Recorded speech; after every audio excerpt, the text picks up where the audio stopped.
ఉదయం పూట పండ్లు తింటే పైత్యం చేస్తాయని చాలామంది పెద్దలు అంటారు. అది మనకు అలవాటైపోయి ఈ రోజుల్లో చాలామంది పండ్లు ఉదయం తినటానికి కూడా ఆలోచిస్తూ ఉంటారు. ఇది మాత్రం తప్పు. ఎందుకు అంటే ఉదయం పూట అల్పాహారంగా రకరకాల టిఫిన్స్ ఏవో తయారు చేసి ఉంచుతారు ఇంట్లో.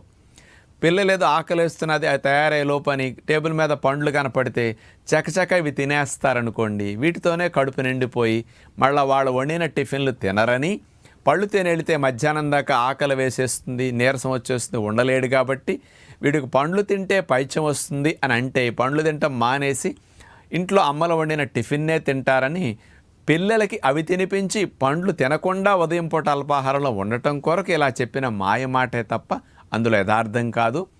పండ్లు ఉదయం కానీ మధ్యాహ్నం కానీ సాయంకాలం కానీ ఏ పూట తిన్నా ఆరోగ్యానికి మంచిదే తప్ప అవి పైత్యం చేయవు, హాని కలిగించవు. అందరూ ఉదయం తినొచ్చు.